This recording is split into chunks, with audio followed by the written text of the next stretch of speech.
इस महीने तो 4 ही छुट्टी है। 8 को शनिवार है, इस दिन रक्षाबंधन हाँ। 4, 5, 6 ये 3 दिन छुट्टियां हैं, तो इसके अलावा कौन से 3 दिन आपके लिए अलग करूं? 9, 10, 11। 1 तारीख को दशहरा है, गुरुवार की छुट्टियां हैं। इस दिन तो 10 दिन की छुट्टी होनी चाहिए। 1 अगस्त को पूना जाना है। 12 सितंबर वो लोग आ जाएंगे।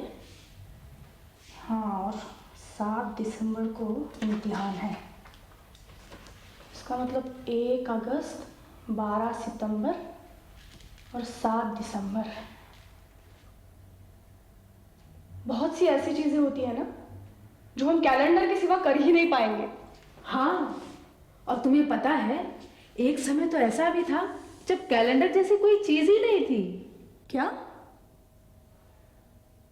इसका मतलब हफ्ता, महीने, साल, इन सब का कोई आता पता ही नहीं था। इतना मुश्किल रहा होगा ना।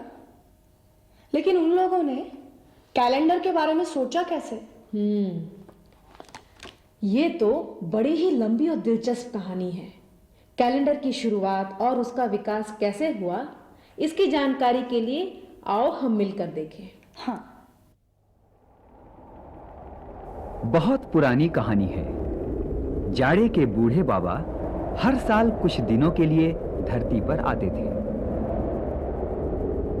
पर एक साल वो आए तो फिर जाने को तैयार ही ना हुए।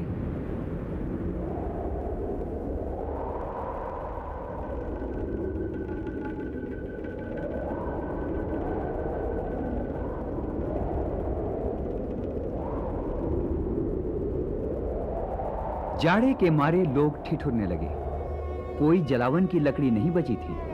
परेशान होकर लोगों ने सूर्य से प्रार्थना की। खुश होकर सूर्य आए और जाड़े बाबा के घर पहुंचे। चले जाओ, नहीं तो सर्दी से ठिठुर जाओगे, जाड़े बाबा ने कहा।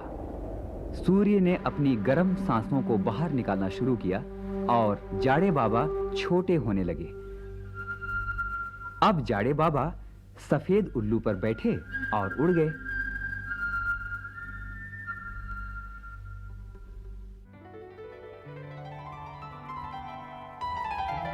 पेड़ हरे भरे हो गए, पंछी गाने लगे। इस तरह जाड़ा और गर्मी एक दूसरे के बाद बारी बारी से आते हैं।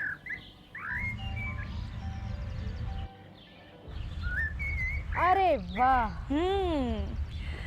कितने सुंदर फूल है ना। हाँ, जाड़ा बाबा तो गए और अब आ गया वसंत। हाँ, अच्छा, अभी जो हमने देखा, हाँ, वो अमेरिकन रेड इंडियन लोगों में एक प्रचलित कहानी थी। बिल्कुल। और तुम्हें पता है, दुनिया के बहुत से देशों में ऋतुओं से जुड़ी हुई ऐसी कितनी सारी कहानियां प्रचलित है। लगता है लोगों का जीवन ऋतुओं से बहुत प्रभावित था। बिल्कुल। इसीलिए ऋतुओं में हो रहे बदलाव को समझना भी जरूरी था।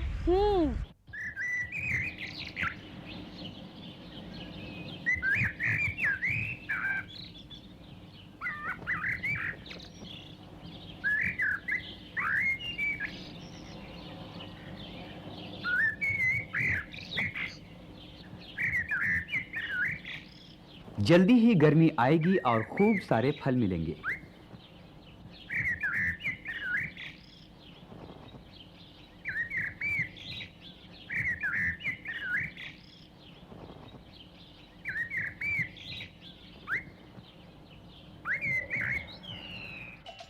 तरह तरह के फल।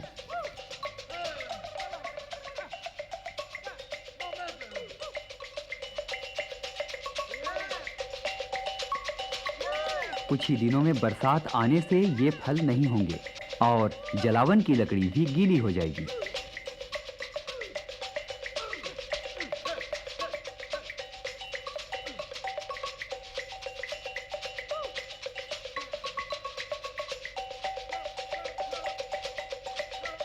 यही समय था चीजों को जमा करने का। फल, चारा, लकड़ी और घरों की मरम्मत करने का।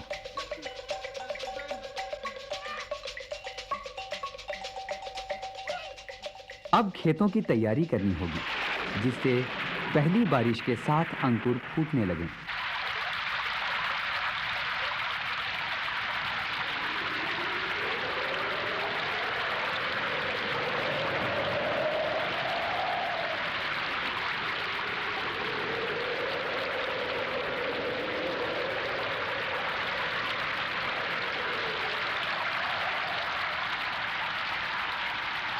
बरसात के साथ खूब पानी होगा, पशुओं के लिए खूब चारा, और अब तो दूध, मक्खन, घी किसी की भी कमी नहीं रहेगी।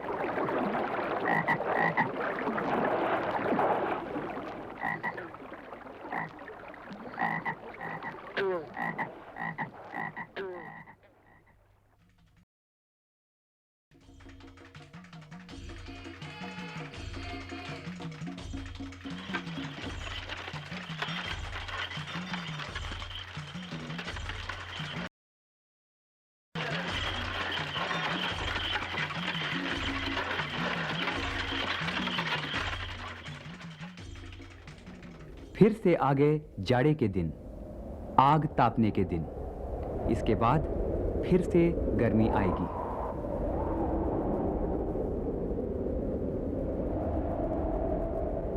यानी कि गर्मी, हाँ, फिर बरसात, हाँ, जाड़ा और फिर वसंत। हाँ, ये जो ऋतुओं का चक्र था उसे लोगों ने नाम दिया साल।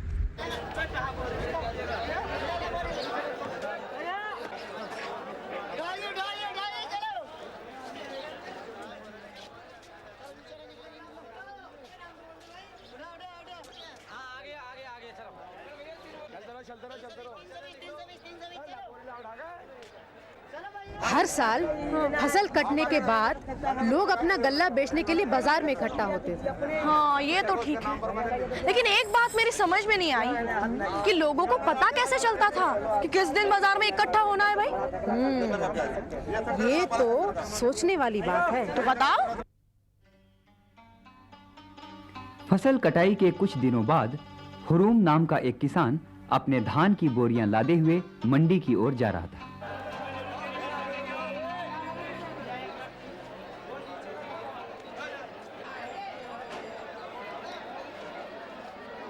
अरे, ये मैं क्या देख रहा हूं? दूर से ये क्या अजीब सा कुछ चलता हुआ आ रहा है? ये तो गेंद जैसी कोई चीज है। अरे नहीं, लगता है कोई आदमी खच्चर पर कुछ लादे हुए आ रहा है। इतना बड़ा बोझ है क्या ये? अरे लगता है ये तो मुझे कुछ इशारा कर रहा है, मुझे रुकने को कह रहा है। मैं रुकता हूं।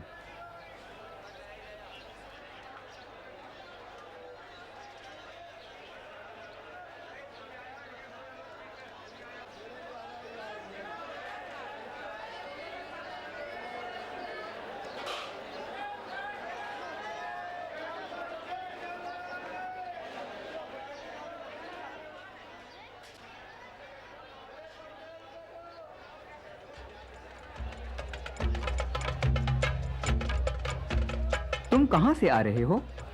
मैं वहां से। और तुम? मेरा गांव उस तरफ पड़ता है। मेरा नाम सफर है। भाई, यहां अनाज की मंडी कहां लगती है? यहीं पास में है। इसमें क्या है? रुई है, रुई। अच्छा, रुई। इतनी सारी रुई अगर मुझे 2 बोरी चावल के बदले मिल जाए तो भी मैं घाटे में नहीं रहूंगा। भाई, बात सुनो, मंडी जाना चाहते हो? क्या लेने? मेरे पास 2 बोरी चावल है। चावल की तो मुझे भी जरूरत है। तो क्या चावल के बदले रुई दोगे? हाँ हाँ, क्यों नहीं। तो फिर सौदा पक्का?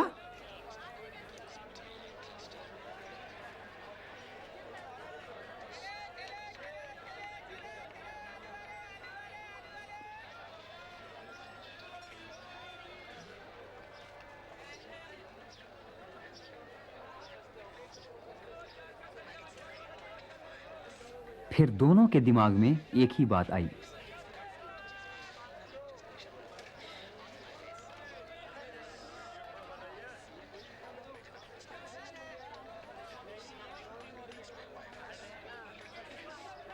क्या अगले साल भी मंडी में?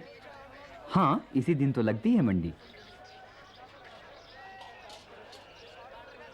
तो क्या तुम अगले साल इसी दिन इसी जगह पर फिर से मिलोगे और रुई भी लाओगे?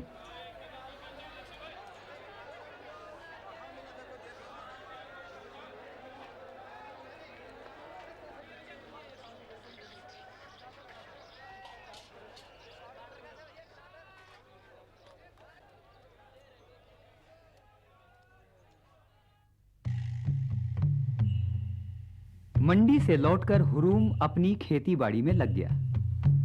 हल जोतना,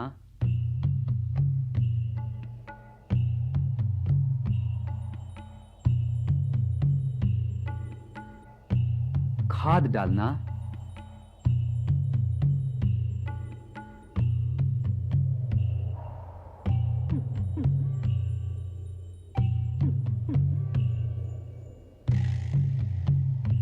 बीज बोना,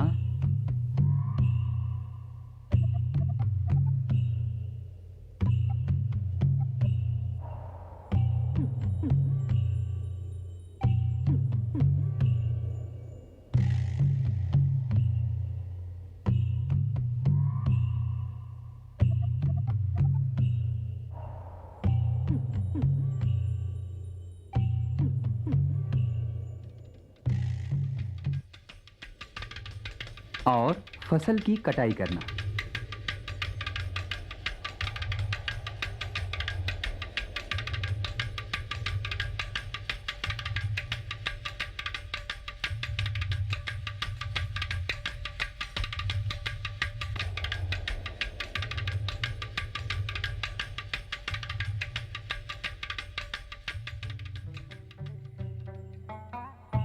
अब अगली फसल के लिए फिर से तैयारी शुरू।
हुरूम अब हिसाब लगाने लगा कि मंडी कब लगेगी।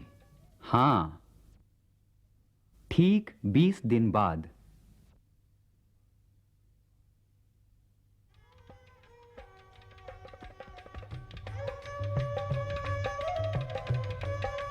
लेकिन एक बात मेरी समझ में नहीं आई कि हुरूम को पता कैसे चला, है ना? हो सकता है कि सूरज से इसका कोई संबंध हो। हाँ? हाँ, लगता तो ऐसा ही है। हाँ। क्योंकि हुरूम सूरज को देखता तो जरूर था। मंडी के दिन सूरज दूर 2 घरों के बीच में से निकलता हुआ दिखाई दे रहा था। खाद देने के समय तक सूरज यहां उगने लगा था। जब तक हुरूम बीज बोने लगा, दक्षिण की ओर बढ़ता हुआ सूरज उस पेड़ तक पहुंच गया था। जब तक सूरज उत्तर की ओर बढ़ते हुए इन पेड़ों के बीच में से उगने लगा, तब तक हुरूम की फसल कटाई शुरू हो गई थी। अब अगली फसल के लिए फिर से तैयारी शुरू हो गई थी, यानी धान की रोपाई। अब सूरज फिर से दक्षिण की ओर बढ़ने लगा था और मंडी के दिन करीब आने लगे थे। अरे हां, मंडी के दिन सूरज यहीं पर तो था। सूरज को एक पूरा चक्कर लगाने में 365 दिन लग गए। इसका मतलब ये हुआ कि सूरज की स्थिति को जानते हुए हम ऋतुओं को निश्चित कर सकते हैं। बिल्कुल, लोगों ने यही तो किया। एस्किमो लोगों ने क्षितिज पर एक स्थान निश्चित किया जिसके पीछे से सूर्य उगने पर उनके नए साल का आरंभ होता था। प्राचीन इंग्लैंड वासियों ने इस तरह की वास्तु संरचनाएं बनाई। बोर्नियो के लोगों ने सूरज के बजाय छाया के द्वारा वर्ष निश्चित किया। इस तरह सूरज के द्वारा वर्ष का अनुमान लगाया जा सकता है। लेकिन अगर हमें वर्ष से कम समय का अनुमान लगाना हो तो, जैसे कि देखो 1 महीना या फिर 15 दिन।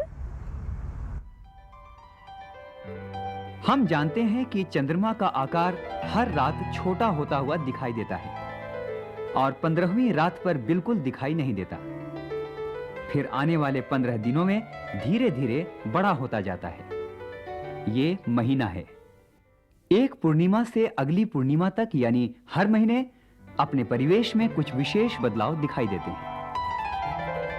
अमेरिका के रेड इंडियन लोगों ने इन बदलावों को पहचाना और महीनों के नाम बनाए। जैसे जिस महीने में मकई मिलने लगे तो बन गया मकई का चांद। इसी तरह हिरण के गिरते सींगों का चांद, पतझड़ का चांद, भेड़ियों का चांद और मेढक का चांद। चंद्रमा की कलाओं के अनुसार लोगों ने दिनों को गिनना शुरू किया। चलो पूर्णिमा से गिनना शुरू करें।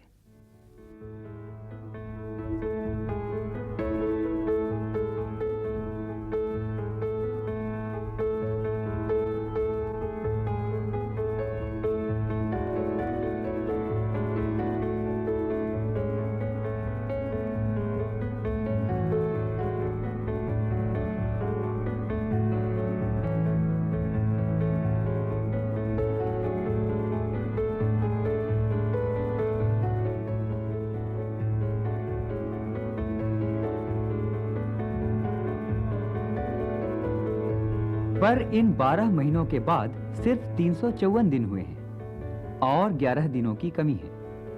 अगर हम 12 पूर्ण चंद्रों से साल गिने तो कुछ सालों के बाद नए साल की शुरुआत अलग ऋतु में होगी। हर 3 साल में चांद 33 दिन पीछे चला जाता है।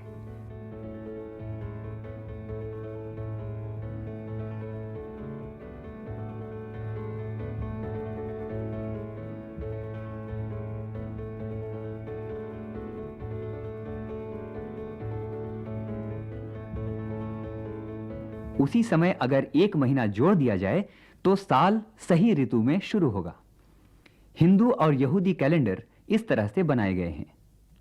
और अगर हम ये महीना नहीं जोड़ें तो 33 सालों के बाद नए साल की शुरुआत फिर से उसी ऋतु में शुरू हो जाएगी। इस्लामी कैलेंडर इस तरह से बना है। रोम देश के निवासियों ने अपना कैलेंडर अलग तरीके से बनाया।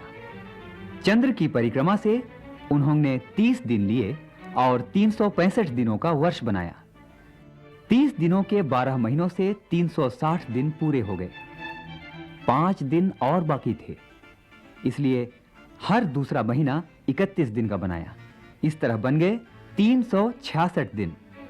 इस अधिक दिन को फरवरी से निकाला गया। रोमन सम्राट जूलियस सीजर ने इस कैलेंडर को बनवाया। उन्हीं के नाम से जुलाई का महीना रखा गया। अगले सम्राट अगस्तस ने अगला महीना अपने नाम से रख लिया और इस महीने को भी 31 दिन का बनाने के लिए फरवरी से एक और दिन निकाला। इसलिए फरवरी में 28 दिन हो गए। जनवरी में है 31 दिन, फरवरी में 28 दिन, मार्च में फिर से 31। इस तरह हो गए 365 दिन। इतना ही समय सूरज भी लेता है दक्षिण से उत्तर की ओर जाने में और उत्तर से वापस दक्षिण की ओर आने में। ये तो हुआ 1 साल। हाँ, पर वास्तव में अगर देखा जाए तो सूरज इस यात्रा को पूरा करने में 365 दिन के अलावा 1/4 दिन और लेता है। यानी कि 365। तो क्या हुआ? एक दिन का 1/4 हिस्सा कितना छोटा सा हिस्सा होता है, उसे तो छोड़ भी दिया जा सकता है, क्या फर्क पड़ता है? अरे नहीं, फर्क पड़ता है, यही तो असली बात है। वास्तव में हम इसे बिल्कुल नहीं छोड़ सकते।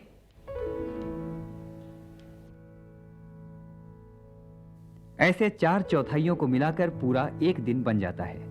इसीलिए हर चौथे साल हम फरवरी के महीने में एक दिन बढ़ा देते हैं। अब दिन, महीना या साल निश्चित करने के लिए सूरज या चांद को देखने की कोई जरूरत नहीं है। इसीलिए तो इस कैलेंडर का उपयोग दुनिया भर में होता है।